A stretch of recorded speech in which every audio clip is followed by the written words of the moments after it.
Olá, pessoal, bem-vindos a mais um Dose de Responsabilidade. Nesse especial, a gente entrevista uma série de especialistas sobre álcool, idade e gênero. E hoje a gente tem a honra de receber aqui no nosso estúdio virtual a psicóloga Desirê Cordeiro, uma grande amiga. E aí, Dê, tudo bem? Tudo jóia, querido. Obrigada pelo convite. É uma honra estar aqui com você. Muito legal. E a Dê vai conversar com a gente sobre álcool e adolescência. Desirê, eu começo a te perguntar o seguinte: por que tantos adolescentes, né, querem tanto beber? Né? Assim, a gente sabe que tem uma restrição legal, né? Os adolescentes não deveriam entrar em contato com álcool antes dos 18 anos, essa é a lei no Brasil, no mundo a cidade varia um pouco, né? Mas a gente sabe que, via de regra, a grande maioria deles já começou a beber antes dos 18. Existe uma pressão do grupo, essa pressão é mais forte para os garotos? Por que eles querem tanto beber, Desirê? Então, os adolescentes, eles querem se achar mais velhos, de alguma forma, né? E o comportamento de consumo de álcool tem a ver com fase adulta, né? Então, criança não bebe, adolescente é quase adulto, adulto bebe, então eu quero beber, né? E tem esse acesso ao mundo adulto pelo álcool é uma forma de, eu posso, eu sou mais responsável, né? Só que vai exatamente no contrário, né? Porque o álcool para um adolescente tem riscos absurdos, né? Então, a ideia, o grupo, assim, o grupo ele pode piorar essa busca por álcool. Então, quando a gente tem um adolescente que participa de um grupo que usa álcool, vai ter maior chance de todos os adolescentes daquele grupo quererem usar ou chegarem a usar álcool por conta de uma pressão mesmo, né? Meu amigo usa, minha amiga usa, tá todo mundo bem, não aconteceu nada com ninguém, eles ficam diferentes e de um jeito que me exclui se eu não faço parte, né? Aquele comportamento de grupo que a gente vê muito na adolescência, não só com o uso e abuso de substâncias, mas em outras questões, né? De ter que ser todo mundo muito parecido, embora hoje em dia eles queiram ser muito diferentes, dentro do grupo deles eles querem fazer parte, né? E uma questão que me surpreende também quando eu vou buscar as estatísticas é que ultimamente, nos últimos anos, tem aumentado o abuso de álcool pelas meninas em uma porcentagem bem considerável, né? E se a gente for parar para prestar atenção, tem a ver com a mudança da comunicação do uso de álcool, né? Então, o uso de álcool passa a ser, né, a publicidade entende que o álcool para a mulher tem um ganho ali, eles passam a usar a mulher como referência para esse uso de álcool, então começam a falar com a mulher nas propagandas, as bebidas ficam mais coloridas, mais chamativas, mais frutadas de alguma forma, o que tem um paladar aí teoricamente mais feminino, né? E começa a se buscar mais essas meninas que começam a usar mesmo mais álcool do que os meninos. Hoje tem uma pesquisa nacional de saúde do escolar, que é a PENSE, que é uma referência no Brasil. Ela foi feita em 2015 e 2019, né? Em 2019 aumenta mais de 6% o uso de meninas, né? Então, meninos estão lá com 31% de uso na faixa etária aí de 11 até 18 anos, e as meninas estão com 36, quase 36% de uso de álcool, né? Chama muito atenção, assim, né? Antes eram os meninos que bebiam mais, e agora as meninas estão bebendo mais, né? Isso tem a ver com representatividade. A gente fala muito de representatividade de um jeito positivo, né? É muito importante ter representatividade racial, LGBTQIA+, em mídia e tudo mais, mas tem também uma representatividade que pode ser nociva, e a do álcool tem esse aspecto, né? A mulher numa propaganda bebendo, ou a mãe, ou a amiga, ou isso é uma representatividade que faz aquela menina querer também essa coisa que ela vislumbra aí na propaganda, na mídia, na novela, na série, e ela vai usar mais álcool também por conta disso. Nesse cenário que você está trazendo para a gente, você percebeu nos teus atendimentos, nos relatos que chegam para você, uma piora nos padrões de consumo de álcool entre os adolescentes na pandemia e nesse pós-pandemia? Esse estresse todo trazido pela pandemia, o afastamento da escola, o afastamento dos amigos, isso pesou no consumo de álcool deles? Muito, Jairo. Assim, se a gente olhar, né, num contexto geral, o consumo de álcool aumentou, para todo mundo, né? Adultos e tudo mais. E aí os adolescentes não são diferentes, né, desse padrão, até porque o adolescente está dentro de casa. E o que muda é que o adolescente começou a beber mais dentro de casa. Então os pais favorecem isso, né, de alguma forma. E se não favorecem, a gente tem acesso a aplicativos, a buscar, a pedir, né? Então, quando você pede uma bebida alcoólica num aplicativo de entrega, né, você não tem lá a faixa etária, qual a sua idade? Né? É o aplicativo, vai, sei lá, um aplicativo eu e meu filho, eu e minha filha. Eu não sei o que ele está pedindo porque ele é separado. Eu posso ir checar, né? Se eu for uma mãe que vai ficar atenta ali, mas eu posso não checar ele pode ter comprado bebida alcoólica e ninguém vai saber que foi um adolescente que comprou.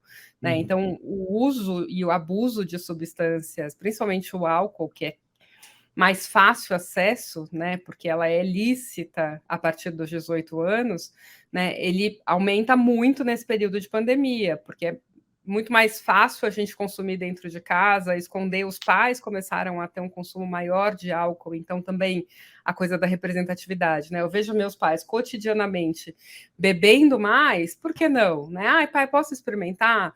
Né, a gente tem uma cultura de que tudo bem, né? O álcool ele não é ruim, é só saber beber, né? Mas o que é saber beber, né? Quando que pode beber, né? Quais são os maus que essa questão do álcool apresentam, né? Qual a idade? Por que tem uma lei que fala que só a partir dos 18, né? Não é, é porque alguém foi lá, sentou e definiu, né? Tem toda uma condição aí dessa bebida quando é mais jovem, né? Que pode gerar alterações neurológicas, comportamentais, e quanto mais jovem a gente é, menos maturidade cerebral a gente tem, mais modificações persistentes a gente tem, né? Então, esse aumento de uso e abuso de álcool, né, ele fica mais perigoso para um adolescente, embora culturalmente a gente fale, não, é só um golinho de vinho, é só para experimentar. Quando eu era criança, minha mãe me dava, né? Aí você fala, bom, tudo bem, muita coisa mudou da década de 80, 90 para de hoje. Muito mais a gente sabe sobre desenvolvimento cerebral, neurológico e comportamental do que a gente sabia. E mais do que isso, né? A gente está pensando em longevidade. Então, hoje a gente vive muito mais do que a gente vivia há 30 anos atrás, né? A idade de morte mudou, né? Antigamente, com 65, 70 anos, você já era um idoso que ia morrer. Hoje em dia, você beira os 100. Né? Então, o que agrava 30 anos a mais de vida nessa pessoa? Né? Quais são as consequências? Isso tudo precisa ser pensado, né? Você tem uma experiência grande com população trans, adolescentes, né, trans. Você faz um trabalho já há muitos anos no Hospital das Clínicas da USP com essa população de trans teens, né?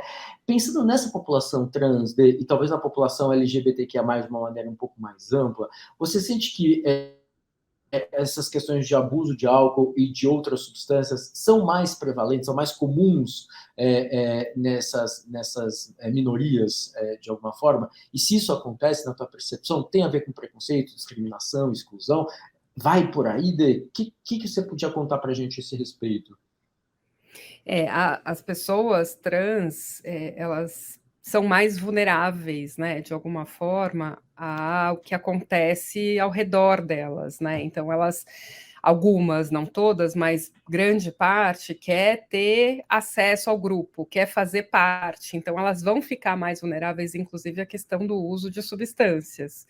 E buscam isso também, às vezes, como uma medicação para apaziguar uma sensação, né? O que pode ser um tiro no pé, porque você pode beber alguma coisa para se soltar e isso deixar você mais introspectivo, mais deprimido, né? Cada um reage de um jeito à substância, de um modo geral, mas as pessoas LGBT, de uma forma mais geral, usam também bastante substâncias, né? E muito nessa tentativa, tanto de pertencer, né? De fazer parte de um grupo que está consumindo, então eu preciso, né? Eu já tenho uma diferença aqui, eu preciso ser igual aos outros, quanto da questão de passar um mal-estar, né, de adormecer aquela sensação, aquela dor, né? Então, quanto mais vulnerável, quanto mais sofrimento essa pessoa tiver, mais ela busca alternativas, e às vezes em álcool e drogas, para aliviar esse sofrimento, né? Então, a gente tem um risco maior mesmo da população LGBTQIA+, no uso de substâncias, né? E o álcool, quando a gente fala em uso de substâncias, né, a gente fala, não, mas o álcool é lícito, né, não é uma droga ilícita, só que o álcool, hoje a gente sabe, e cada vez mais, antes a gente achava que a porta de entrada para um abuso de substâncias ilícitas eram drogas menores, né, então maconha, xarope, né, enfim, eu lembro disso na faculdade, mais de 20 anos atrás, xarope. Como xarope? Xarope tem álcool e isso gera uma alteração de consciência, então o xarope faz com que a pessoa queira usar outras drogas mais pesadas, né? Hoje em dia, o que a gente sabe é que o álcool, ele é a porta de entrada para essa alteração inicial de consciência e essa busca, né, do prazer imediato, que aí a gente volta, né, tô até indo para outra questão já, assim, mas a gente volta para uma característica adolescente muito importante, né, que é o imediatismo, né? Adolescente, você pensar em adolescência, você pensar em hoje, né? Para eles parece que amanhã não vai existir, então tem que acontecer agora. Se eu sou frustrado nesse momento, nossa, parece que a minha vida acabou, né? E aí a gente tem uma vulnerabilidade grande dessa população, porque não é isso, né? Qual é a consequência? Você bebeu hoje, né? Hoje a média de início de bebida assustadoramente é 12 anos e meio, né? É muito cedo. Antes era 14, agora está baixando e baixando cada vez mais, né? Então, tendo acesso à bebida e bebendo pela primeira vez aos 12 anos e meio. Então, tem gente que começa a beber com 11 e tem gente que começa a beber aí com 14, mas a média é 12 e meio. E aí você pensa, né? Essa pessoa não tem noção de que até esse momento, 12 anos, a gente está falando uma expectativa de vida de 80 anos, nem vou jogar para 100. A gente está falando de 10, sim, né, 70 anos, 15%. né? Né? O resto da vida você vai fazer o quê, né? Se você tiver uma lesão que você causou por uma escolha, né? Porque sim, beber e usar drogas é uma escolha, né? A gente escolhe, não, mas eu não tive escolha, o grupo me forçou. Não, a gente sempre tem escolha, né? Então, beber e usar drogas é uma escolha. E aí, se você escolhe algo que pode e tem um risco alto de te fazer mal, você está escolhendo algo para a sua idade adulta, que vai ser a maior parte da sua vida. Só que o adolescente não se imagina velho. Ele não consegue ir além de uma determinada idade. Se você perguntar isso, qualquer pessoa que tem adolescente em casa pode fazer essa experiência. Quantos anos você consegue se imaginar? Eles vão jogar aí 15, 18, 20, dependendo da idade, 30 no máximo. Mais que isso, é idoso, está muito longe, né? É óbvio, eu brinco com algumas amigas que a gente vai mudando, né? Nossa, morreu jovem, né? A Gal morreu esses dias, e a gente, nossa, morreu cedo, né? Cedo, 76, né? Qual a referência? E na adolescência, 76 é um idoso, né? Com 40 e muitos, né? 76 é jovem, está muito próximo, né? Então, o adolescente precisa, né? Um jeito da gente pensar em prevenção é esse adolescente entender que a vida dele não é o momento que ele está, a vida dele tem um contínuo ali, que se ele não cuidar hoje, vai ter consequência lá na frente, que hoje ele não pode beber até os 18, né? Nossa, que absurdo, então não vou poder beber nunca. Não, com 18 você pode começar a pensar em beber, né? Mas o que isso gera? Não gera mal nenhum, meu amigo bebe e não acontece nada, né? Só que a gente também sabe hoje que o adolescente que começa a beber aí com 14 anos, por exemplo, tem um risco, né, uma propensão 4 vezes maior de ter uma dependência alcoólica na fase adulta, né? O alcoolismo, ele só vai aparecer na fase adulta, ele não vai aparecer na adolescência, porque não dá tempo para o alcoolismo aparecer na adolescência, né? O que aparece muito na adolescência é o consumo abusivo, né? A dependência desse álcool vai vir mais para frente. Às vezes vem em adultos jovens ali com 18, 20 anos, porque começaram muito cedo e tem essa necessidade da bebida, não conseguem ficar sem, né? Mas a grande maioria vai aparecer ali com mais de 20, né? Você falou umas coisas super importantes em relação a impactos de álcool na saúde, no comportamento dos adolescentes, e eu fico pensando, você falou na questão do imediatismo, né, deles não trabalharem muito essa perspectiva do futuro, né, principalmente em relação à saúde e tal, né, e a gente sabe, né, que nesse padrão que eles consomem bebida, né, muitas vezes, o tal do binge drinking, né, que é beber uma grande quantidade de álcool em um curto intervalo de tempo, eles acabam mais expostos a riscos, né? Risco de acidente, risco, se eles estão com a bicicleta, de cair de bicicleta, risco de briga, de violência, sexo sem proteção, né? E aí a gente sabe da questão, né, de uma possibilidade aí de sexo sem proteção, de IST, de uma infecção sexualmente transmissível, ou de uma gravidez indesejada, né? Como que você percebe que eles lidam com essas questões de risco? Isso é uma coisa que passa no campo de consciência deles?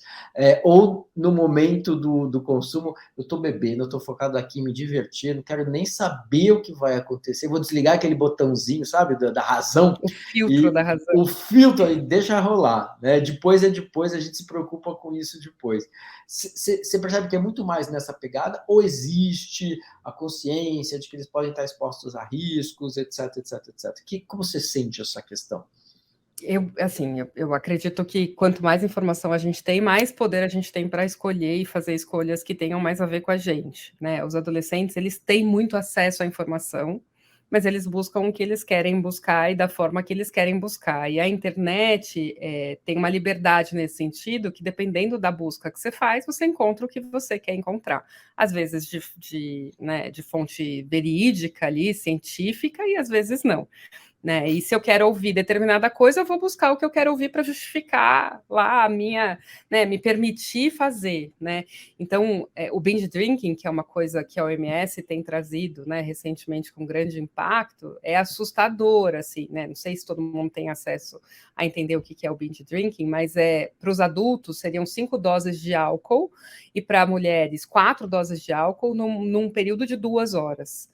Né, se a gente pensar nas doses, né, nos shots, né, em 2 horas é quase a festa inteira, né? Então o pessoal bebe muito no começo da festa. E por quê, né? Porque o fígado ele tem capacidade de consumir aí 1,5 doses a cada hora e meia. Né, de processar, o resto cai o álcool etílico direto na corrente sanguínea. Né? E aí você tem um risco de overdose. Né? A gente só ouvia falar antigamente de overdose de drogas pesadas, né? E hoje a gente tem um risco grande que tem acontecido, é recorrente ter adolescentes, jovens em overdose, em coma alcoólico, né, em hospitais por conta desse binge drinking que é assustador, né? Parece pouco, né? 4 doses, 5 doses, né? Mas é muito em pouco tempo, né? E tem gente que consegue beber e tem dose letal de álcool. As pessoas não conseguem imaginar, nossa, mas o que seria uma dose letal, né? E aí tem, né? O quanto o corpo consegue absorver, o quanto o corpo consegue processar antes de ter uma parada respiratória, uma parada cardíaca por conta da quantidade de álcool que tem na corrente sanguínea, né? Então, o adolescente ter essa informação, né, de que isso é real, isso tem casos, concretamente, isso não varia de pessoa para pessoa, né, isso é geral, né, isso é um mal que pode acontecer neste momento, talvez ajude ele a pensar antes de ter um abuso intenso de substância, né, então a informação nas escolas, a informação nas famílias, né, para que isso seja um alerta, né? Você pensar que se você consumir 5 doses em menos de 2 horas, você pode ter uma parada cardiorrespiratória, isso pode te levar à morte, né? Poxa, né? Isso pode ser um impacto. E se eu sei disso e eu vou lá e faço mesmo assim, será que eu estou tentando dar um recado de outro jeito? Será que eu tenho uma condição ou uma questão de saúde mental que precisa ser cuidada aí, porque eu estou tentando algo, né? Tentando contra a minha vida conscientemente, né? O adolescente ele foge muito para a coisa de eu não sabia que isso ia acontecer, né? Eu não imaginei que eu fosse reagir assim, né? E isso, o binge drinking é muito específico, né? Do consumo rápido. Mas o consumo de álcool faz com que sim aumente a quantidade de brigas entre meninos e entre meninas também, né, aumente a vulnerabilidade na questão de acidentes de trânsito, né? Então você tem aí altos índices de acidente e morte por conta de pessoas alcoolizadas dirigindo ou andando, né, na rua, no meio da rua. E a questão de gravidez indesejada e IST, né? Hoje em dia, a questão da IST, do HIV, tá tão... tudo bem, eu tomo um remédio e passa, então tanto faz, né? E com álcool isso fica mais intenso ainda, né? Eu não penso que isso vai gerar uma consequência, porque eu não penso que tem sequência na minha vida. Né, eu penso hoje eu quis sair e fazer, eu fui e fiz, carpe diem, né? E aí eu sempre falo para os adolescentes no consultório, isso é uma perversão do carpe diem, né? Carpe diem não é curta adoidado, não é essa a mensagem. Carpe diem é curta o dia, aproveite o seu dia, não é faça tudo que você sempre quis fazer em um dia. Curtindo Né? a Vida Adoidada é a tradução de um outro título... filme. É outro filme, outra história, confundir. Exatamente, né? E é carpe diem, essa...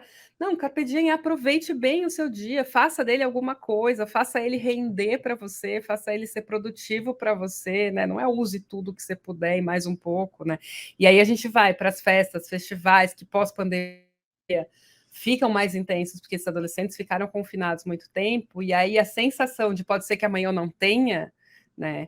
Que é real por conta da pandemia, né, faz com que eles abusem cada vez mais, né, de álcool, drogas e tudo mais, né, então fica muito tentador, e aí esses riscos e essa consequência, né, que precisa ser mencionada, falada, o adolescente precisa saber, né, que tem uma consequência concreta, real, né, que ele precisa cuidar da saúde dele em algum momento, né, e ele é o agente responsável, não é o pai e a mãe, né, não é o pai e a mãe dele que estão lá falando, bebe aí, às vezes pode ser, e aí a gente está falando de outro tipo de cuidado, né, mas na maioria das vezes não é o próprio adolescente, às vezes os pais nem sabem, né? E é uma escolha dele, né? Uma autonomia desse adolescente. Então vai ter uma consequência, e ele tem que definir se ele vai bancar essa possível consequência ou não, o risco que isso pode gerar. Né? Desirê, muito obrigado. Falamos um monte aí dessa questão de álcool na adolescência. Espero que você que esteja assistindo, pai, ou que convive com o adolescente, possa ter algumas informações. E se você é adolescente e ouviu essa entrevista, prestou atenção nas informações da Desirê, entenda por que é importante esperar um pouquinho, né, uma determinada maturidade Não é caretice, fisiológica. né, Pois Jairo? é uma É um proteção, né? cuidado, é um cuidado. É isso. Desirê, muito obrigado pelas tuas informações, pela parceria aí com a gente. E deixo aí Eu que um agradeço. momento para você se despedir de quem está assistindo a gente. Agradeço a oportunidade, como eu já disse antes, informação é poder, né? E quanto mais informação científica pautada a gente tem, mais informação verdadeira, com dados verdadeiros, mais a gente pode fazer escolhas acertadas, né? E essa informação está toda aí na internet, tem vários sites, vários links que você pode achar, vídeos com metáforas do que acontece, como acontece, e aí poder de fato escolher, né? A adolescência tem a ver com a gente poder começar a escolher as nossas coisas, né? O que a gente faz, como a gente faz, e vai ter repercussão, né? Então, o que precisarem, estou por aqui, né? Tem mais informação, um monte mais informação, né, Jairo? O dia que precisar falar mais sobre isso, assunto aqui não falta, né? Obrigada pelo convite, viu? Obrigado, Desirê. E a todo mundo que assistiu a gente, espero que vocês tenham curtido, gostado dessa entrevista, desse papo. E se curtiu, pode voltar que a gente está cheio de informações para vocês. Muito obrigado e até a próxima.